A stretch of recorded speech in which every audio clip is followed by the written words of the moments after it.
नमस्कार, आप देख रहे हैं टोटल टीवी। मैं हूं आपके साथ ज्योति यादव। चले बुलेटिन की शुरुआत करते हैं। दिल्ली में पुरानी गाड़ियों की जब्ती पर रोक लगा दी गई है। ये बड़ी जानकारी दिल्ली वासियों को मिली। टेम्परेरी राहत, जहां ईंधन प्रतिबंध को हटाने के लिए सरकार ने पत्र लिखा। सरकार ने CAQM को पत्र लिखकर रोक हटाई है। 1 नवंबर से दिल्ली NCR में वापस लागू हो सकती है नीति। ये बड़ी जानकारी, जहां पर बैकफुट पर दिल्ली सरकार जो है नजर आ रही है, जहां पर दिल्ली वासियों को अब एक टेम्परेरी राहत जो है वो मिलती हुई नजर आ रही है, जहां गाड़ियों की जो पुरानी गाड़ियां थी उनकी जब्ती पर रोक लगा दी गई है।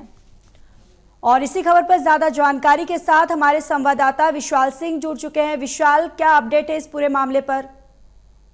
ज्योति, देखिए 1 जुलाई से ये नियम लागू जरूर किया गया था, लेकिन क्योंकि समूचा विपक्ष इसका विरोध कर रहा था और आम जनता भी कहीं ना कहीं इस बिल के जो इस नियम के विरोध में सामने आ रही थी, और खासतौर पर जो दिल्ली पेट्रोल डीलर एसोसिएशन है, जो तमाम एसोसिएशन है जो पेट्रोल पंप्स को होल्ड करते हैं, वो सभी पेट्रोल पंप के मालिक भी इस नियम से परेशान थे। सभी का कहना था कि ये जो नियम लाया गया है ये एक तरह से अच्छा जरूर है, क्योंकि प्रदूषण में इसमें कमी होगी, लेकिन दूसरी ओर इसमें काफी सारी खामियां भी है। तो उन्हीं खामियों को पूरा करने के लिए दिल्ली सरकार ने जो है वक्त लिया है, और CAQM यानी जो सेंट्रल एयर क्वालिटी मैनेजमेंट है उसको दिल्ली सरकार ने एक पत्र लिखा है। कल औपचारिक रूप से इसकी घोषणा भी कर दी गई है कि फिलहाल ये जो 1 जुलाई से नियम लागू किया गया था end of life vehicle policy का, इसको फिलहाल के लिए टाल दिया गया है, और दोबारा से 1 नवंबर से यानी जो है इस नियम को वापस लागू किया जा सकता है। पहले ये योजना थी कि 1 नवंबर से ही दिल्ली NCR के जो बाकी बचे जो क्षेत्र है वहां पर धीरे धीरे चरणबद्ध तरीके से इसे लागू किया जाएगा, लेकिन क्योंकि इसमें काफी सारी खामियां नजर आई, लोगों ने इसका विरोध किया, तो इसीलिए सरकार बैकफुट पर आई और इस नियम को जो है वापस ले लिया गया है।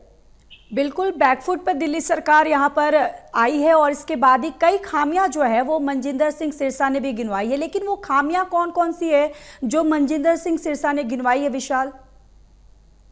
देखिए, उन्होंने कहा है कि क्योंकि दिल्ली में 500 से भी लगभग ज्यादा पेट्रोल पंप्स, और सभी पेट्रोल पंप पर अच्छे तरीके से ये जो ANPR यानी ऑटो नंबर प्लेट रिकॉग्निशन जो कैमरे लगाने की योजना थी, यानी AI संचालित जो कैमरे लगाए गए थे वो सही तरीके से नहीं लगाए गए थे। साथ ही साथ जो स्पीकर थे जिनमें अलार्म सिस्टम बजता है, कोई भी गाड़ी अगर डिफॉल्टर पाई जाती है तो उसमें तुरंत अलार्म बजने वाला जो सिस्टम लगाया जाता है, वो भी कई पेट्रोल पंप पर सही से नहीं लगा था। केवल कुछ ही चुनिंदा ऐसे पेट्रोल पंप थे जहां पर यह सिस्टम अच्छे तरीके से काम कर रहा था, और कई पेट्रोल पंप पर यह भी शिकायतें आ रही थी जहां पर डीजल की गाड़ियों को पेट्रोल बता दिया जा रहा था और पेट्रोल की गाड़ी को डीजल करा दिया जा रहा था। तो कई सारी खामियों की वजह से जो है दिल्ली सरकार को अपना फैसला वापस लेना पड़ा है, CAQM को पत्र लिखना पड़ा है, और इसमें कहा गया है कि हम इसको और जो है सुचारू रूप से और अच्छे प्रतिबद्ध तरीके से इसको लागू करेंगे। चलिए विशाल, तमाम जानकारी के लिए धन्यवाद।